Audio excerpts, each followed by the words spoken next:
আমাদেরকে সময়ের প্রতি গুরুত্ব দেওয়ার কথা বলা হয়েছে, যা প্রতি মুহূর্তে আমাদের কাছ থেকে হারিয়ে যাচ্ছে। মুফাসসিরদের বিভিন্ন মন্তব্যের সূক্ষ্ম ব্যবহার বা ব্যাকরণগত পর্যালোচনা আমাদের কাছে কিছুটা কঠিন লাগতে পারে, কিন্তু আসুন আমরা ভেবে দেখি এটা কিভাবে আমাদের কাজে লাগতে পারে। আমাদের দিনে 24 ঘন্টা সময় আছে। এর মধ্যে কয় ঘন্টা আমরা ঘুমিয়ে কাটাই, কয় ঘন্টা আমরা কাজ করি, কয় ঘন্টা আমরা দুনিয়ায় সঞ্চয়ের কাজে ব্যবহার করি, হয়তো দুনিয়ার বিল পরিশোধ করার কাজে, কিন্তু কয় ঘন্টা আমরা আখিরাতের বিল পরিশোধ করার কাজে ব্যবহার করি, কয় ঘন্টা আমরা আল্লাহর হিসাব নিকাশের সামনে দাঁড়ানোর জন্য নিজেদের প্রস্তুত করি। এখানে বাৎসরিক একটা হিসেব আপনাকে দিতে হবে, কিন্তু আসল হিসাব সামনে আসছে, যেখানে আমাদের প্রত্যেকটি কাজের হিসাব আমাদের দিতে হবে। আমি এটা সবসময় বলে থাকি, এই সূরা আসর শব্দটির ব্যবহারের তাৎপর্য হলো এখানে একটা দিনের অংশ বোঝানো হয়েছে। আল্লাহ আমাদেরকে আমাদের পুরো জীবনকে তুলে ধরেছেন, যদিও এটা কেবলমাত্র একটা দিন, মাত্র একদিন। আপনি যদি একদিনের জন্য আপনার জীবনকে পরিবর্তন করতে পারেন, তাহলে আপনি আপনার জীবনকেই পরিবর্তন করলেন। কারণ অনেকেই জানেন, অনেকে এখানে ফুল টাইম চাকরি করেন, অনেকে ফুল টাইম ছাত্র, অনেকে সবসময় বাসায় থাকেন। এই দিনগুলো প্রায় একই রকম হয়ে থাকে, একই কাজ, একই রুটিন, একই কাজ বারবার করতে হয়। তাহলে আপনি যদি আপনার দিনের একটা অংশকে পরিবর্তন করতে পারেন, আপনি আসলে আপনার জীবনের একটা অংশকে পরিবর্তন করলেন। আপনি আপনার জীবনের অংশই পরিবর্তন করলেন, আর এই পরিবর্তন করার সময়টা চলে যাচ্ছে। আমি আপনাদের একটা পরামর্শ দেব, এটা তাফসীর নয়, বরং আমার নিজের পরামর্শ। তা হলো, রমজানে আমরা আমাদের পরিবর্তন করি, আমরা ঈদের সময় বিভিন্ন পরিবর্তন আনি, আমরা বিশেষ কোনো অনুষ্ঠানে আমরা আমাদের নিত্যকার রুটিনের পরিবর্তন আনি, হয়তো পরিবারের কোনো সদস্যদের মৃত্যুতে, হয়তো সন্তান জন্মের উপলক্ষে, ইত্যাদি কারণে আমরা এই পরিবর্তনগুলো আনি। এরপরে আমরা আবার আমাদের রুটিনে ফিরে যাই, কারণ আমাদের কোনো তাড়াহুড়া কাজ করে না। আপনি দেখবেন, আপনি কখনো বলবেন না, আমি আগে ঠিক 9টায় কাজে যেতাম, আমি এভাবে কিছুদিন গিয়েছি, কিন্তু এখন আমি কিছুটা অলস হয়ে পড়েছি, এখন আমি 10টায় বা 11টায় যাই। আপনি এমন বলবেন না, কারণ আপনি জানেন যে আপনি তাহলে বরখাস্ত হবেন। আপনি জানেন যে আপনাকে সেখানে সময় মতো থাকতেই হবে। আসলে আপনি নিজেকে এমনভাবে তৈরি করেছেন যেখানে আপনাকে সময় মতো থাকতেই হবে। আপনার প্রতিদিন সেখানে সময় মতো উপস্থিত হওয়া ছাড়া কোনো উপায় নেই, এছাড়া আপনার কোনো পথ নেই। এভাবে ভাবার কারণে আপনার ধারাবাহিকতা ধরে রাখা সহজ হয়েছে। এখন আর এটা তেমন কোনো কঠিন বিষয় নয়, আপনাকে এটা করতেই হবে। এই নিয়ে দুইবার ভাবার প্রয়োজনও নেই। কেউ আপনাকে হয়তো বলল, ভাই তুমি এটা কিভাবে পারো? আমাকে এটা করতেই হবে। কিভাবে পারি জানি না, আমাকে শুধু এটা এভাবেই করতে হয়। আমরা যদি সত্যিকার অর্থে বিশ্বাস করি, যেভাবে আমরা বিশ্বাস করি যে আমরা যদি সময় মতো উপস্থিত হতে না পারি তাহলে আমরা চাকরি হারাবো, আমরা যদি সত্যি সত্যি বিশ্বাস করি আমরা একটা ক্ষতির দিকে এগিয়ে যাচ্ছি, আর এখানে এমন কিছু আচরণ আছে যা আমাদের মধ্যে আনতে হবে, যেমন নামাজে নিয়মিত হওয়া, উদাহরণস্বরূপ খারাপ কাজ থেকে বিরত থাকা। যদি আমরা সত্যি বিশ্বাস করি যে আমাদের আচরণের পরিবর্তন না হয়, তাহলে আমরা ক্ষতির মধ্যে পড়ে যাব, যেভাবে আমরা চাকরি হারাই। আপনি দেখবেন, কোন ইমিগ্রেশন অ্যাপয়েন্টমেন্টের জন্য মানুষ দেরি করে না, সেখানে মানুষ 2 ঘন্টা আগে গিয়ে বসে থাকে। তারা হয়তো আগের রাত থেকে প্রস্তুতি নিয়ে বসে থাকে, কারণ হয়তো সেখানে ভোরে 6টায় যেতে হবে, তাই হয়তো সে রাতে ঘুমাবেও না, সে আগে আগে যাবে, কারণ সে নিজেকে জানে সে যদি দেরি করে তাহলে সে ক্ষতির মধ্যে পড়ে যাবে। আমরা যদি সত্যিকার অর্থে বিশ্বাস করি যে এমন আচরণ আমাদেরকে ক্ষতির মধ্যে নিয়ে যাবে, তাহলে একটা দিন পরিবর্তন করা আসলে পুরো জীবনকে পরিবর্তন করাই খুব সহজ হয়ে যায়। কিন্তু কখন এটা সহজ হয়? যখন সেখানে বিশ্বাস থাকে।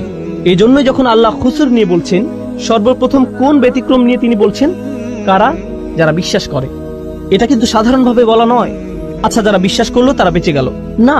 আমরা এখানে এমন সাধারণ বিশ্বাসের কথা বলছি না, এটা হচ্ছে সত্যিকার গভীর আস্থা। আমি যা করছি তা সরাসরি আমার সফলতার সাথে যুক্ত, সরাসরি আমার ব্যর্থতার সাথে যুক্ত। তার চেয়ে ভালো আমি আমাকে পরিবর্তন করি, তার চেয়ে ভালো আমি তাই করি যা আমার করা উচিত। এটা শুধুমাত্র আসর শব্দে এমন বোধ আসা উচিত। এটা যেভাবে চিপে বের করে দেয়, নিঃশেষ করে দেয়, আর আমার এত সময় নেই। এখানে যারা ছাত্র আছেন, আপনারা হয়তো কোনো অ্যাসাইনমেন্ট আছে আর আপনি সেটা ভুলে গিয়েছেন, আর সময় চলে যাচ্ছে। একজন ছাত্রের মধ্যে তখন যে ধরনের তাড়াহুড়া দেখা যায়, ফাইনাল পরীক্ষার আগে যে ধরনের ব্যস্ততা দেখা যায়, ট্যাক্সের সময় একজন অ্যাকাউন্টেন্টের মধ্যে যে ধরনের ব্যস্ততা দেখা যায়, যে ব্যস্ততা আপনি দেখবেন, উদাহরণস্বরূপ আপনি যদি কাজে দেরি করেন, আপনি বাসায় যে ধরনের আচরণ করবেন, আপনার আচরণ পুরো পাল্টে যাবে। আপনি কোনোভাবেই দেরি করতে চাইবেন না, আপনি সবার সাথে এমন আচরণ করবেন যেন কাউকে আপনি পাত্তা দেন না। আপনি সকালের খাবার কিছুরই তোয়াক্কা করছেন না, আপনি চলে যান, কারণ আপনার ব্যস্ততা আছে। আপনি জানেন যে আপনি যদি না যান তাহলে আপনি সমস্যায় পড়বেন। আপনি পুরোপুরি জানেন। আমাদেরকে এই আস্থা নিজের দিনের ব্যাপারেও আনতে হবে। আপনার বস যদি আপনাকে বলে, আমি কসম করে বলছি তোমার সমস্যা হবে, যদি আপনার বস এটা বলে, সে যদি বলে আমি কসম করছি সে হয়তো অফিসে আসলো, সে আপনাকে নির্দিষ্ট করে বলল না, সে বলল প্রত্যেক কর্মচারীর বিশাল ক্ষতি হবে, আমি কসম করছি তোমাদের প্রত্যেকেরই ক্ষতি হবে, এবার অনেক বড় লোকসান হবে। আপনি কি মনে করেন সে যখন চলে যাবে আপনাদের মধ্যে কি কেউ বলবে হ্যাঁ হ্যাঁ আমার কিছু হবে না, আমি ঠিক আছি? না, সে নির্দিষ্ট করে কিছু বলেনি। সে বলেনি কিছু কর্মচারীর ক্ষতি হবে, সে বলেনি ওই যে তার ক্ষতি হবে। তিনি বলেছেন প্রত্যেকেরই ক্ষতি হবে, আপনাদের সবার ক্ষতি হবে। আর আপনারা অচিরে লক্ষ্য করবেন যে সময় চলে যাচ্ছে, ক্ষতির সময় এগিয়ে আসছে।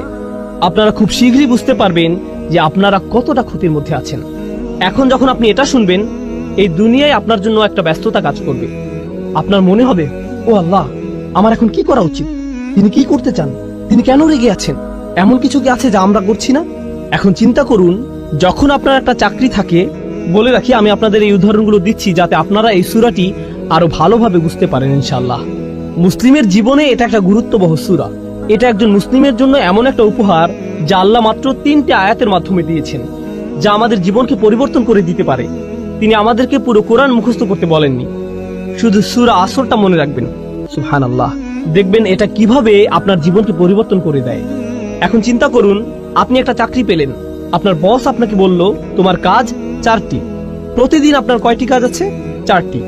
মাঝে মধ্যে আপনার বস আপনাকে এমন কাজ দিবে যা আপনি খুব সহজেই পারবেন, আবার মাঝে মধ্যে আপনার এমন কাজ থাকবে যা আপনার করতে ভালো লাগবে না। কিন্তু যেহেতু আপনি এই চাকরিটি করছেন, আপনার কয়টি কাজ করতে হবে? সবগুলোই। আপনার হয়তো 2টি করতে ভালো লাগে, কিন্তু আপনাকে 4টিই করতে হবে। 2টি আপনার ভালো লাগে, 2টি আপনার ভালো লাগে না, কিন্তু 4টি কাজই আপনি করেন। এখন যদি কেউ মনে করে, বা আমি যদি মনে করি আমি শুধু 2টি কাজ করব, কারণ আমি এই 2টি খুবই ভালো পারি, আমি বাকি 2টি নিয়ে চিন্তা করব না, আমি এমনকি এগুলো ছুঁয়েও দেখব না। বস যখন দেখবে আমি এই 2টি কতটা ভালোভাবে করেছি, সে কি বাকি 2টির কথা ভুলে যাবে? এগুলো নিয়ে কোনো সমস্যা হবে না? তাহলে আপনি বাকি 2টি কাজ করলেন না। আপনার বস 1 সপ্তাহ পর আসলো, কত দূর করেছো, কাজের অগ্রগতি কি? আমি প্রথম কাজ 2টি শতভাগ করেছি। ও আচ্ছা, বাকি 2টির কি অবস্থা? আসলে আমি এই 2টি করব না, কিন্তু দেখুন আমি এই প্রথম 2টি কত ভালোভাবে করেছি। এই লোকের কি অবস্থা হবে? আপনাদের কি মনে হয়, সে কি তার চাকরিটা ধরে রাখতে পারবে? আপনি যদি সম্পূর্ণভাবে সেগুলো নাও করেন, আপনাকে যে 4টি কাজ দেয়া হয়েছে সে 4টি কাজ আপনাকে করতেই হবে। আপনি হয়তো শতভাগ করতে পারেননি, কিন্তু আপনাকে প্রত্যেকটির অন্তত 70 ভাগ কাজ হলেও করতে হবে। এটা কোনো একটা কাজের 100% করার চেয়েও ভালো। বুঝতে পারছেন? তাহলে যখন আল্লাহ 4টি কাজের কথা বলছেন, ইল্লাল্লাযীনা আমানু ওয়া আমিলুস সলিহাত ওয়া তাওয়াসাউ বিল হক ওয়া তাওয়াসাউ বিস সবর, তখন আমরা বলি ঈমান। আমাদের ঈমান নিয়ে কাজ করতে হবে, কিছু ভালো কাজ।